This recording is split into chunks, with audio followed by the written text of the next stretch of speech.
Before we start, we could just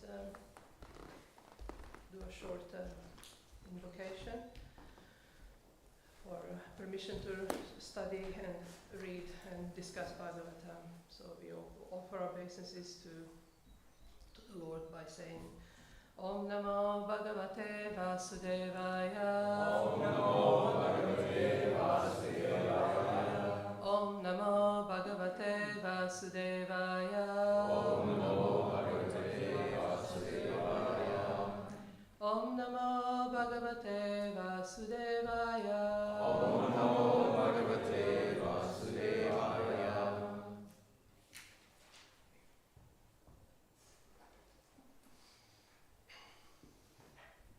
So we are reading from the third canto of Srimad Bhagavatam, chapter 4, verse 26. So please repeat after me. Uddhava uvacha namate tattva samradya Rishiko Saravantike Rishiko Saravantike Sakshat Bhagavata Dishto Sakshat Bhagavata Dishto Artyalokam Jihasata Artyalokam Jihasata Udvaruvacha Udavacha Nanute Tattva Samradya Namaste Tattva Samradya Rishiko Saravantike Rishiko Saravantike Saksat Bhagavata Disto Sakshat Bhagavata Dishto Artyalokam Jihasata Artyalokam Jihasata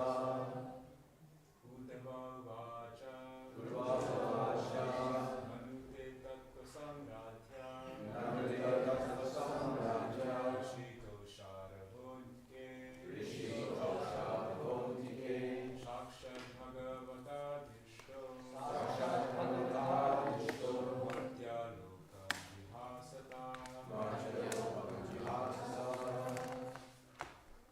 Jihasata Udava Uvacha Udavacha Nanute Tattva Samradya Namaste Tattva Samradya Rishiko Saravantike Rishiko Saravantike Sakshat Bhagavata Dishto Sakshat Bhagavata Dishto Martyalokam Jahasata Artyalokam Jihasata Mataji's Udavacha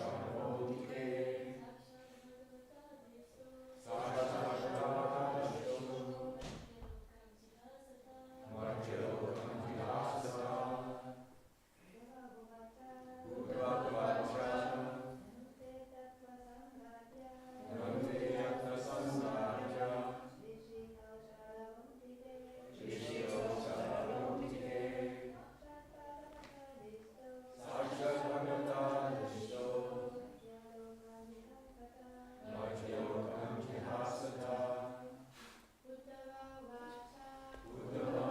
Udavacha Namaste Tattva Samradya Rishiko Saravantike Sakshat Bhagavata Dishto Artyalokam Jihasata Udava Uvacha Udavacha Udava said Nanu Nanu however However Te Te of yourself of yourself Tattva Samradya Tattva Samradya one who is worshipable for reception of transcendental knowledge Rishihi learned scholar Kosharavaha unto the son of Kusharu Maitreya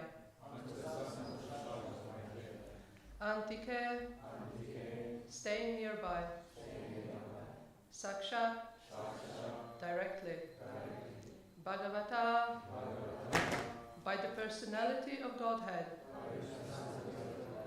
Adishtaha instructed Martyalokam mortal world Jihasata while quitting. Translation by His Divine Grace A.C. Bhaktivedanta Swami Srila Prabhupada. Sri Uddhava said, you may take lessons from the great learned sage Maitreya, who is nearby and who is worshipable for reception of transcendental knowledge. He was directly instructed by the personality of Godhead while he was about to quit this mortal world. Purport. Although one may be well versed in the transcendental science, one should be careful about the offense of Maryada Vyatikrama, or impertinently surpassing a greater personality.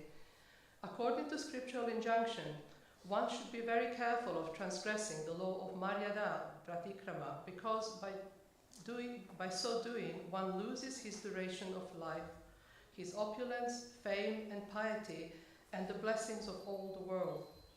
To be well versed in the transcendental science necessitates awareness of the techniques of spiritual science. Uddhava, being well aware of all these technicalities of transcendental science, advised Vidura to approach Maitreya Rishi to receive transcendental knowledge. Vidura wanted to accept Uddhava as his spiritual master, but Uddhava did not accept the post because Vidura was as old as Uddhava's father, and therefore Uddhava could not accept him as his disciple, especially when Maitreya was present nearby. The rule is that in the presence of a higher personality, one should not be very eager to impart instructions, even if one is competent and well-versed. So Uddhava decided to send an elderly person like Vidura to Maitreya, another elderly person. But he was well-versed also because he was directly instructed by the Lord while he was about to quit this mortal world. Since both Uddhava and Maitreya were directly instructed by the Lord, both had the authority to become the spiritual master of Vidura or anyone else, but Maitreya, being elderly, had the first claim to becoming the spiritual master, especially for Vidura, who was much older than Uddhava. One should not be eager to become a spiritual master cheaply for the sake of profit and fame, but should become a spiritual master only for the service of the Lord. The Lord never tolerates the impertinence of Maryada Vratikrama. One should never pass over the honor due to an elderly spiritual master in the interest of one's own personal gain and fame. Impertinence on the part of the pseudo-spiritual master is very risky to progressive spiritual realization.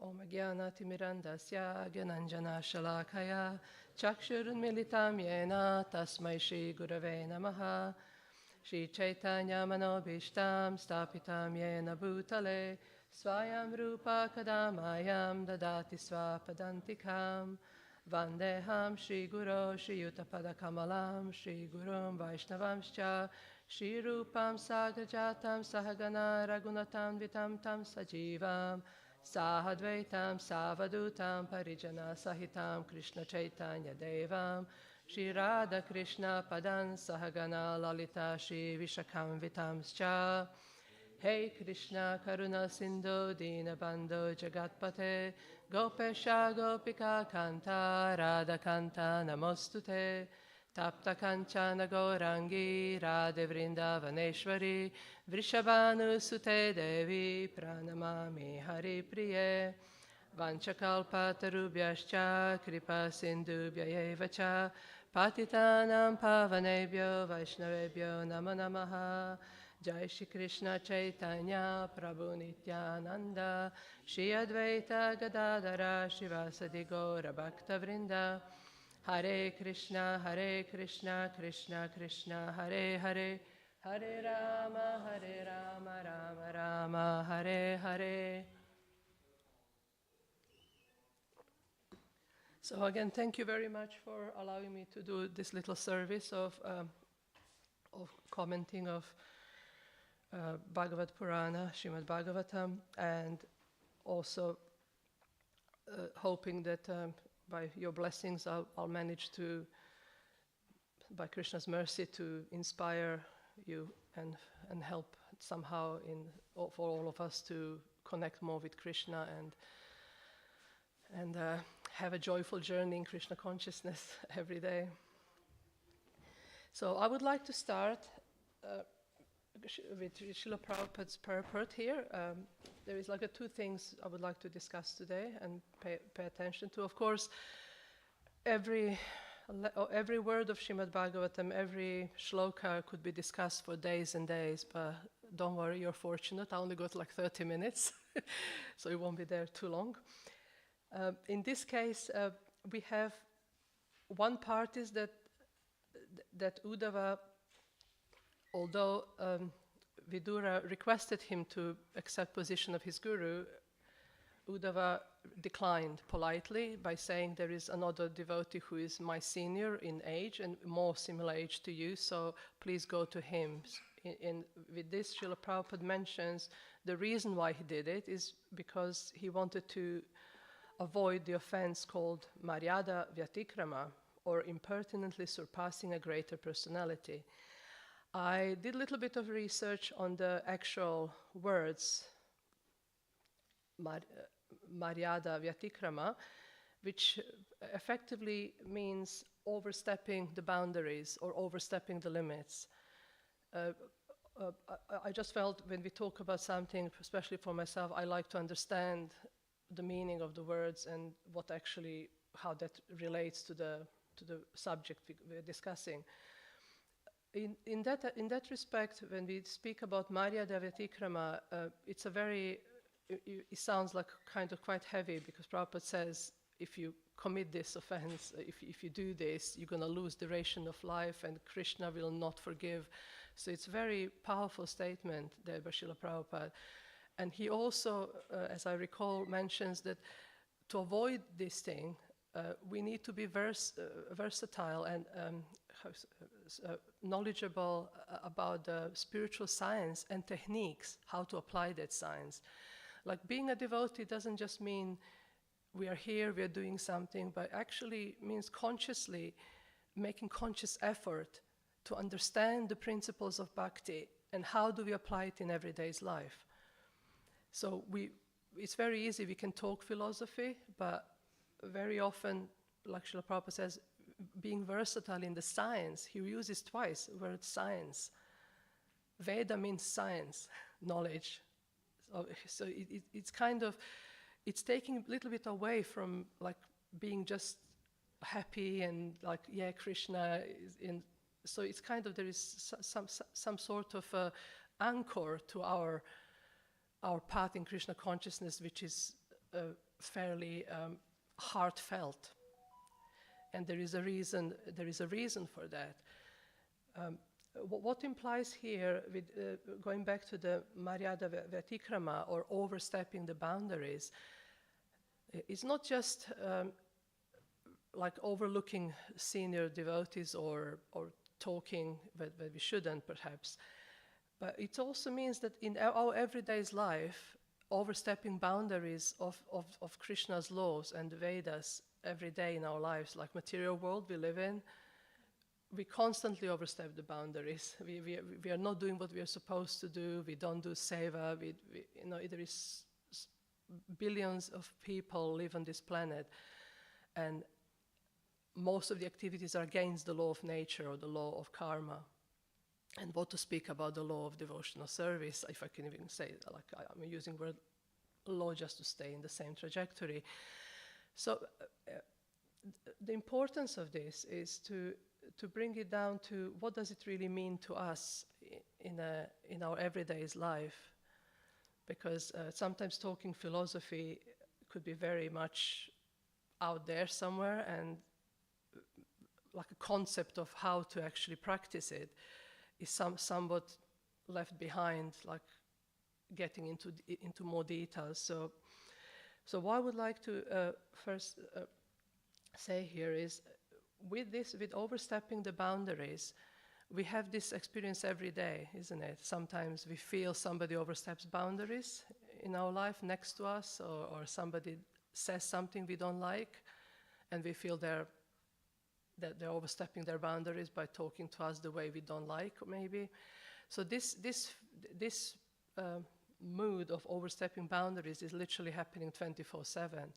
So how do we avoid doing it for ourselves, and in that way enhancing our spiritual life and making better progress? Because if we accept this is a hindrance, right? Do we all agree there is a problem if we overstep the boundaries? But we do it anyway, right? Sometimes. So what's the consequence of that? Usually we don't feel happy, and most of the time we blame others for it. Isn't it? When something happens we don't like, when we feel boundaries are overstepped, most of the time, but if only this person didn't do this, I wouldn't react like that. Isn't it? We have that cause and effect mode when we try to flick the blame on somebody and just sort of feel, but I'm okay, but I wouldn't do it unless somebody else. So we kind of create that chain of flicking the guilt or responsibility to other people. Bad news is that Srila Prabhupada very clearly explains here that at the end of the day, knowing the science and techniques how to practice is down to us.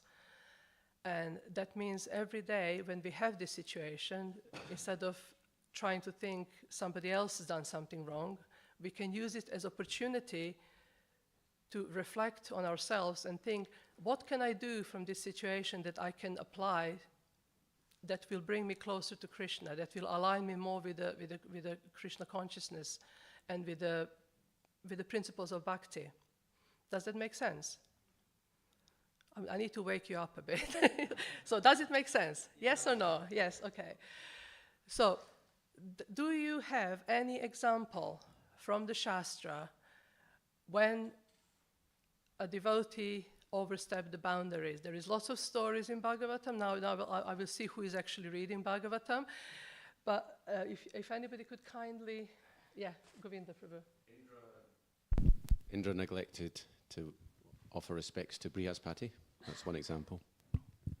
So what happened to him? He received lots of sin, which he then distributed to various persons and things. But he lost his position. And there's several stories, I can't remember exactly the details. One of them is hiding in a piece of bamboo or something. So, but there's part 1 and part 2 for the same story. Okay, nice. Any more? When Balaram walked into assembly where Ramaharshan Sutta was giving class, and Ramaharshan Sutta didn't acknowledge him, and Balaram killed him. Yeah, okay. Yes, Prabhu. Durvasa Muni, when he offended Ambarish Maharaj, I tried to kill him. And then Vishnu's Sudarshan Chakra tried to also kill Durvasa Muni. So what happened there? Interesting point was there that even Lord Vishnu couldn't save him. What was the solution there? Sorry. What happened there? To beg forgiveness from the pure from the person. He committed offense against more Prabhus, and the Mataji is there, awake. Parikshit Maharaj putting the snake over Shringi, and then he was cursed to die. Yep. His duration of life definitely went down to 7 days. Jagdanand Pandit instructing Sanatan Goswami to return to Vrindavan from Puri. And at that time, Lord Chaitanya chastised him, Kalikar Batwa, you are yesterday's kid.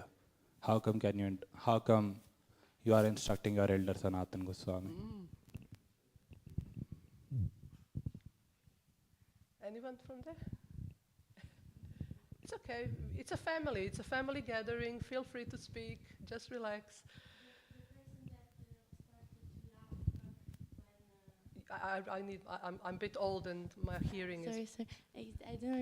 I don't remember the name, but is somebody that started to laugh when Shiva, I think, had in her leg his wife in front of all the Parvati was sages. sitting on his lap. Yes. In front of all the sages, and she started to laugh. No? Who was that? Yes. Yeah, so he didn't understand the position of Lord Shiva and Parvati at all. He saw them as mundane husband and wife. Yes. That was the bad luck for him. So now we see, this is just something to bring the importance of reading Srimad Bhagavatam daily.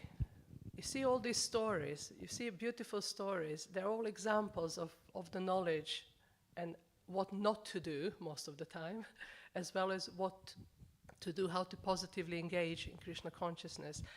Because Krishna consciousness is real. Krishna is real. Those personalities are real. That really happened. So what the mistakes they've made serve to us as a reminder, hey, first of all, we make mistakes, not end of the world, because somebody who is way more powerful than us did it, right? But also it gives us the way out. It shows us what happened to that person and also what was the solution of that problem. So it gives us hope that, yes, we can make mistakes, but we need to understand what shall I do so I don't repeat this the next time? And that responsibility is down to us. The whole world could be against us, everything, the world can crumble, but at the end of the day, responsibility for our spiritual life and our progress lies within ourselves, and of course mercy of Krishna, but mercy will not come if we don't make the effort. We all know that. That's another story with Damodar Leela, that effort and mercy come hand to hand. We need both.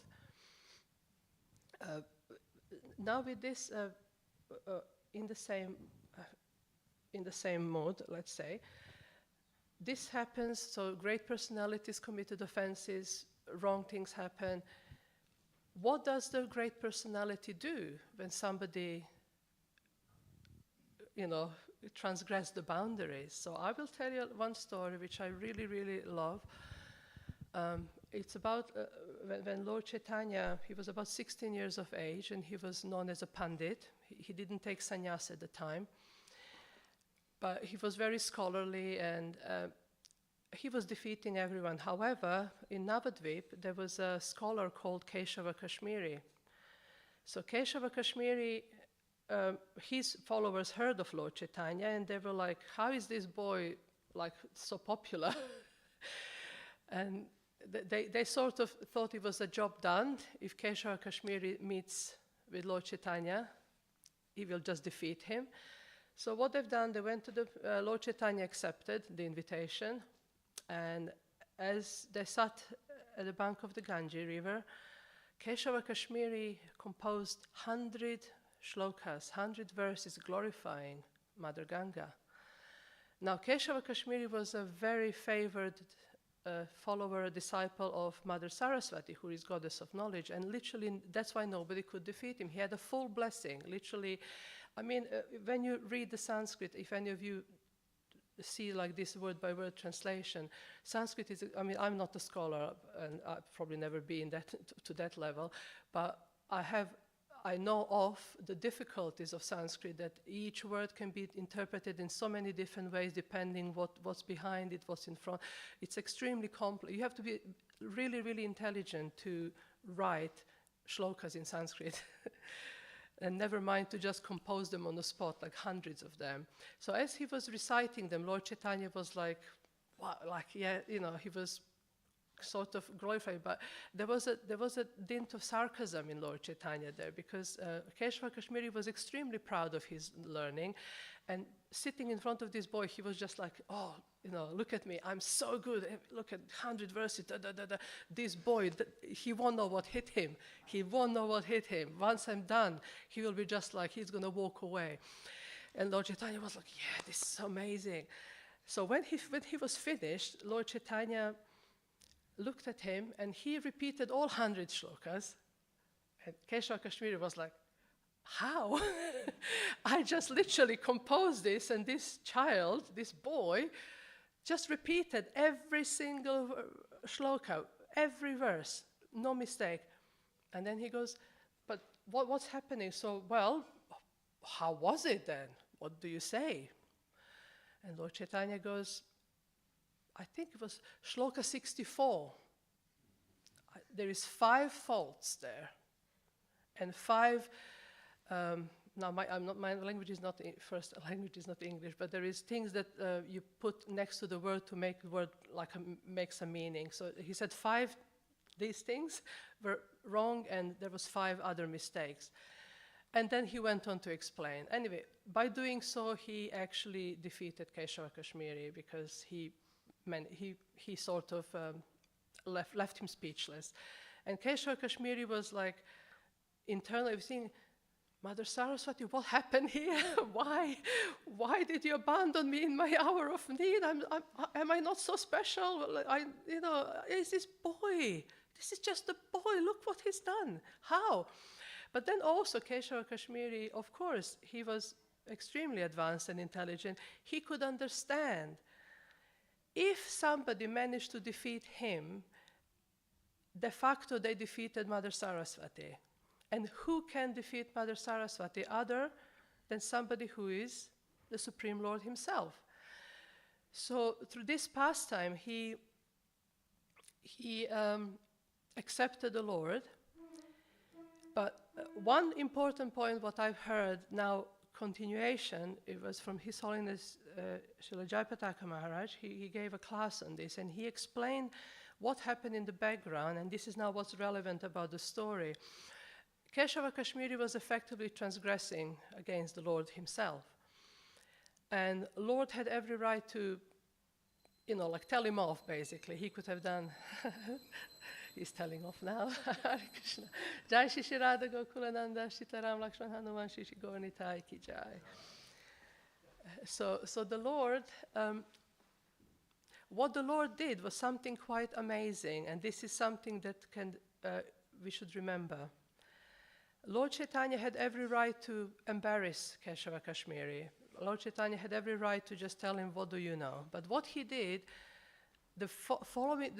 what followed the conversation when Lord Chaitanya explained the faults of the verse, happened in private. He did all of that on the Ganges, on the bank of the Ganges, in private. He explained all the faults, he explained everything to him, he made few jokes in all of that, but it was in private. And the point I'm trying to make here is, Lord Chaitanya gave example, because even if Keshava Kashmiri transgressed, he overstepped the boundaries big time. Lord Chaitanya didn't go in front of all of Navadvip. Hey, you know what? This Keshava Kashmiri, oh my goodness, those verses, I just defeated him. He didn't want to embarrass him. And this is a very important point in dealing with the Vaishnavas, and not just Vaishnavas, any human being, any living entity. It's to be conscious of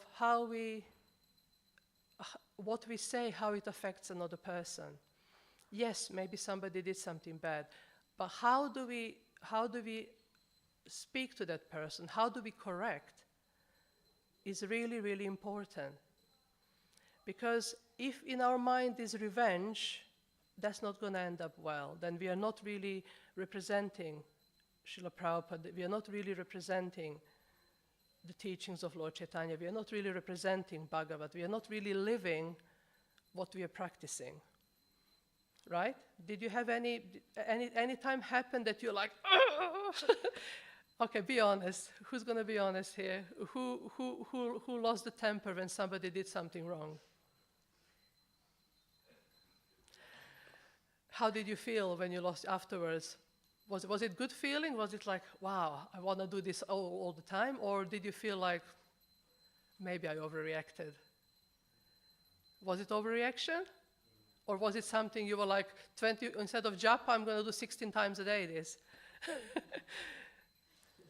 It doesn't give good feeling. Why? Because what happens is in the mode of passion and ignorance. The point is when somebody does transgress, if we are in position to correct, we need to think about how will my correction benefit the person in question? How will what I say actually help this person understand what they've done was wrong, and what will inspire them to understand it themselves and not do this again?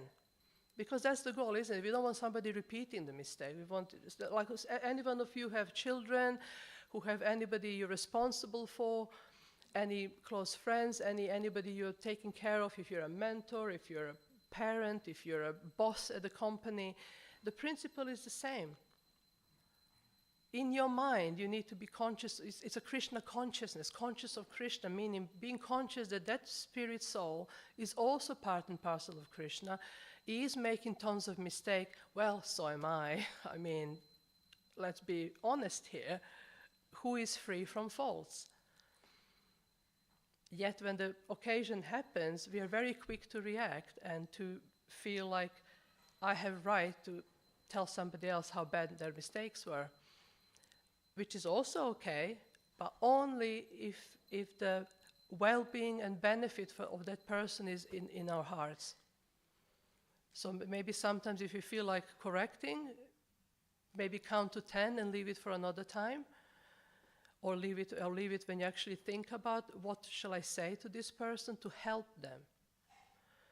It's such an important thing. I know I might be going on about this a lot, but in Association of Devotees, we have senior devotees, junior devotees, devotees of all sorts. But it's really important that those qualities, that we live those qualities, that we apply those qualities and we practice them every day.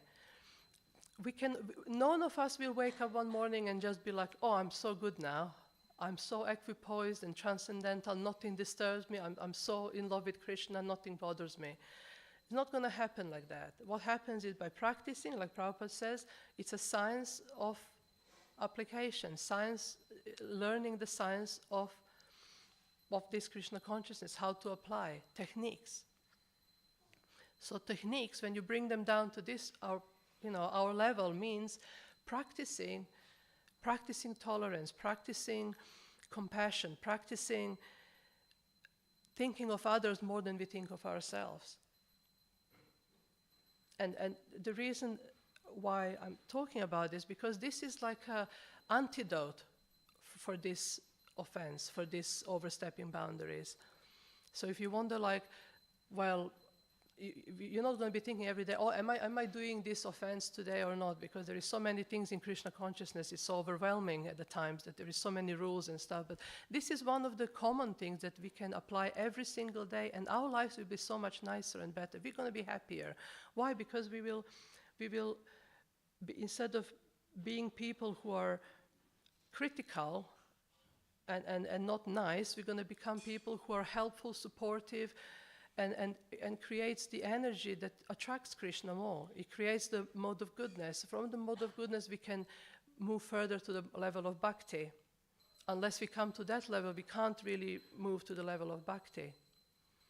So it's important that our conduct of behavior and how we interact with each other is up to standard.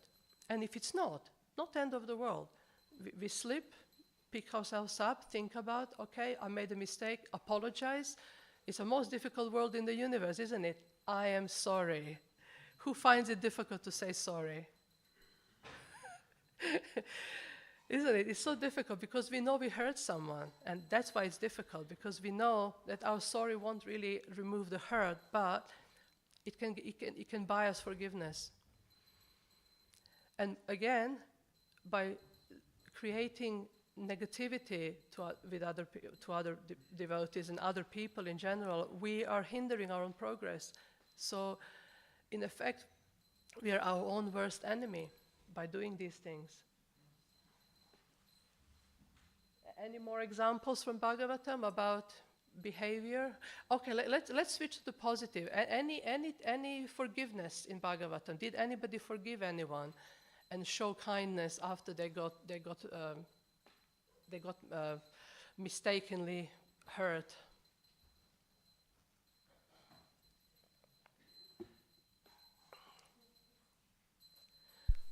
I'll help you here. Well, Lord Krishna, he forgave Indra when Indra sent clouds to Vrindavan when he tried to kill all his friends.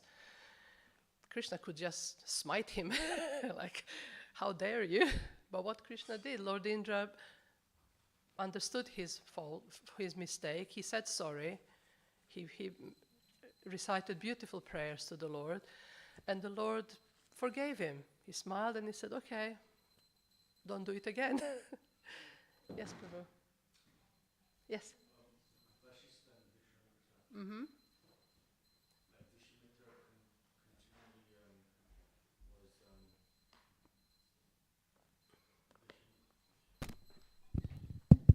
Vishwamitra was continually harassing and offending Vashistha Muni, and Vashistha Muni did have the power to,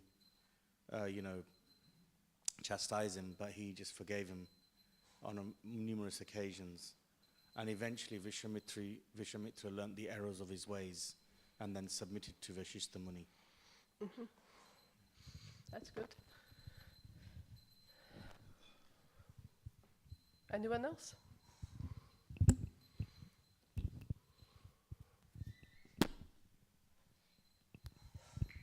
Lord Shiva, he forgave King Daksha, after being insulted, and then they continued the sacrifice. Yeah, he forgave him, although his wife perished as a consequence. But yes, he did, because Lord Shiva is Ashutosh. He can be easily pleased, but he can also easily get angry. We like the compassionate aspect of Lord Shiva more. So, yes, Prabhu.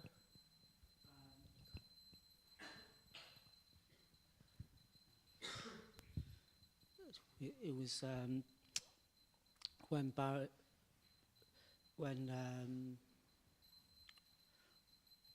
there was this King Rahugana, and Jad Bharat, he got employed to be his palanquin carrier. So the king was on the palanquin, and he was one of the 4 people. But because of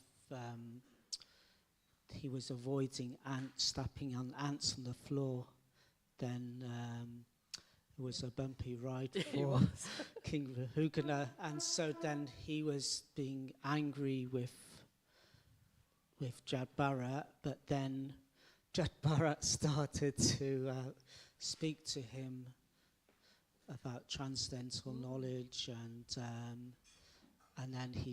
then the king realized. So Jad Bharat was obviously, he didn't take offense. He forgave him, and he gave him transcendental knowledge. And then King Rahugana, realized that, that Jad Bharat was fully self-realized soul. Yeah, thank you, Prabhu. Yeah, that's a very, very powerful story as well, because Jada Bharata looked like he pretended to be a person like with no intelligence or nothing, and people treated him as such, but that was in purpose. But at the same time, when he finally started speaking, he revealed his true identity as a great devotee of the Lord, and he was very, he was accepted as such by the king. Thank you for sharing that. Okay, we got 2 more. I can't remember exactly, but Draupadi and Ashwatthama. Ashwatthama killed 5 of her sons, beheaded them, and then because she knew the pain a mother would feel for losing her child, so instead of Arjuna was about to kill him, Draupadi said, no, another woman shouldn't feel the same pain that I went through. So don't deprive a mother of her son like that. That's powerful. As a mother, I cannot understand. I mean, that was tough one to understand, to forgive that for somebody killing your children. Anyway, one day I might understand it better. But thank you. That's a powerful one. There was one more Prabhu there.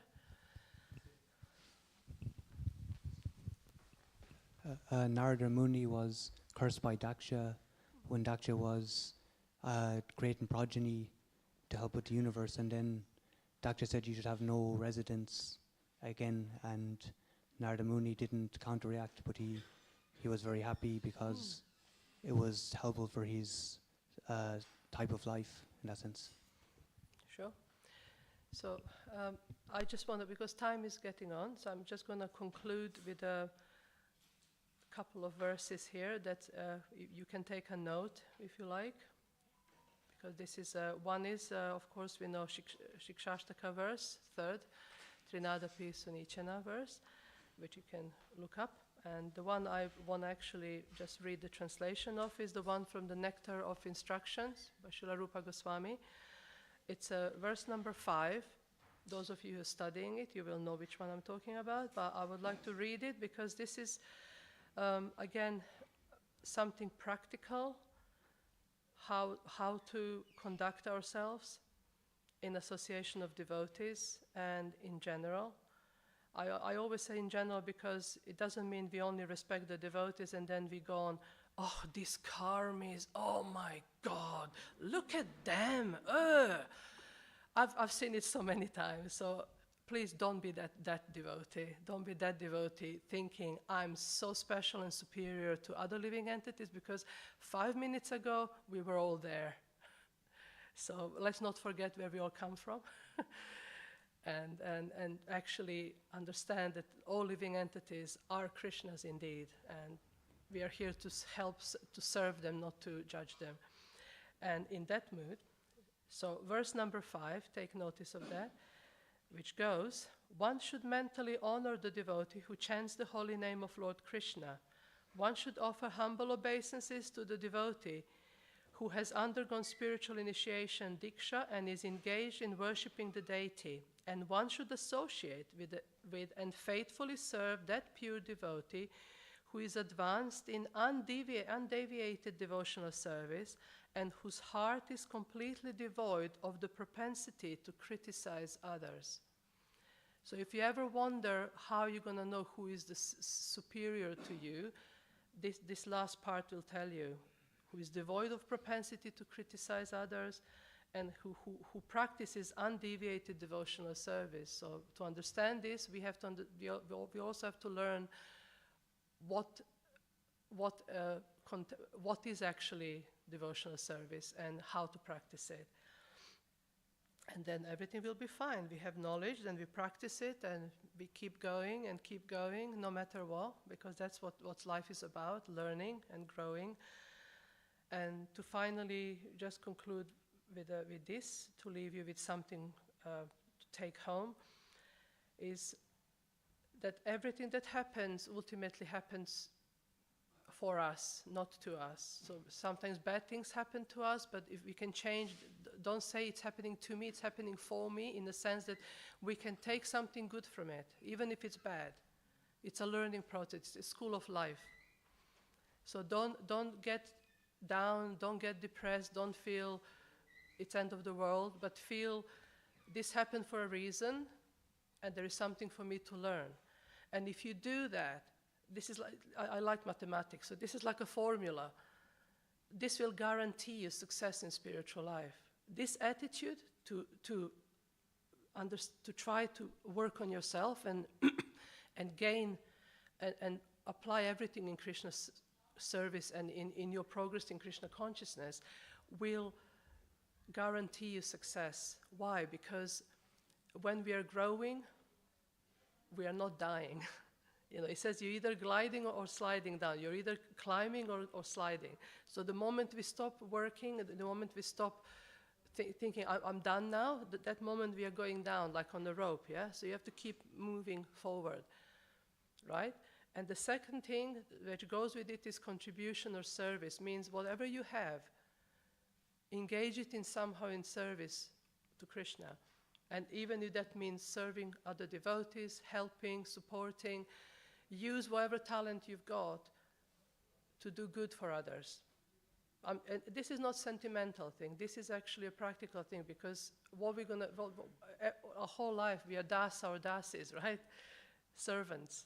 So practicing means serving everyone, not just Krishna, but all those who are dear to Krishna as well. Okay? So in that mood, I leave you with those thoughts, and I hope you have a very good and joyful Krishna conscious life. Hare Krishna. Thank you so much. Any questions? Maybe a few minutes? Comments? Yes, Prabhu.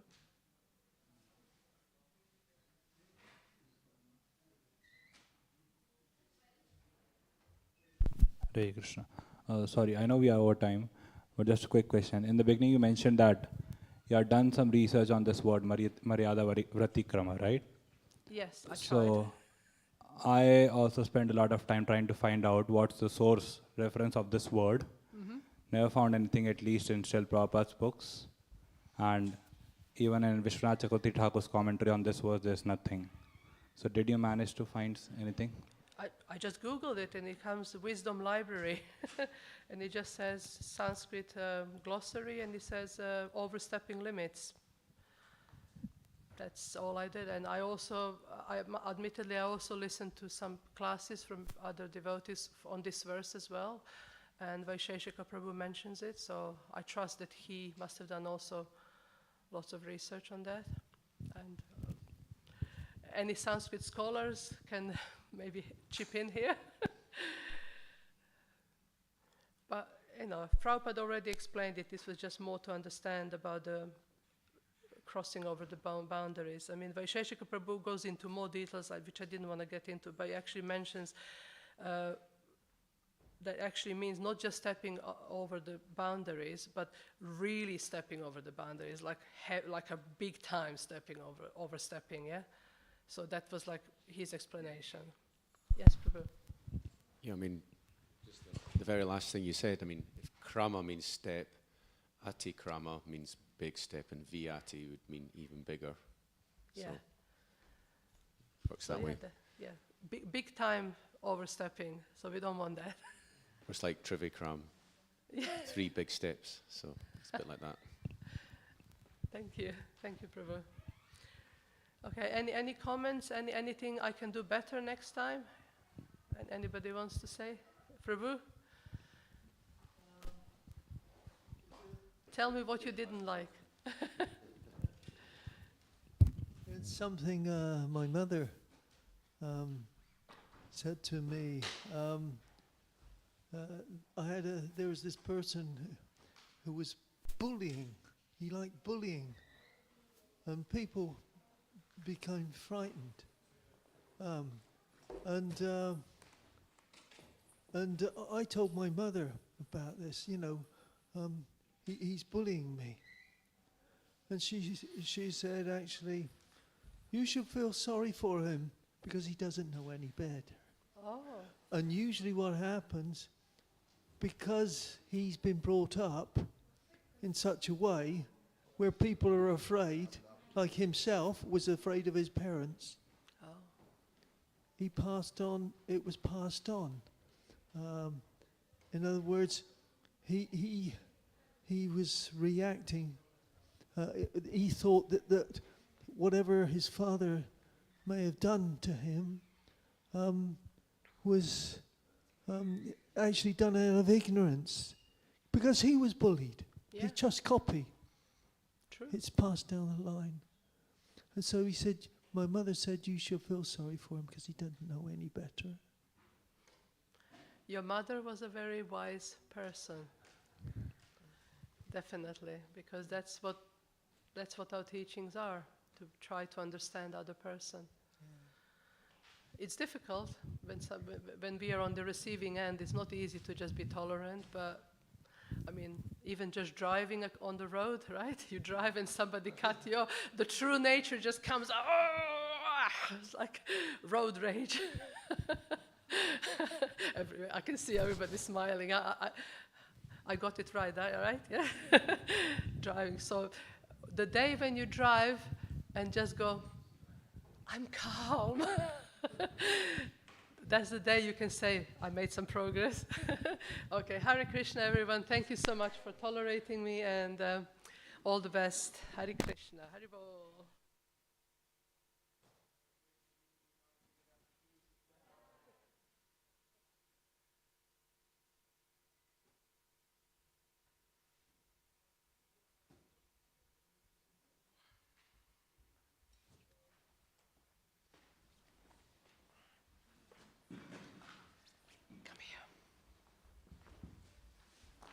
I really got a bad knee. I need help. Okay.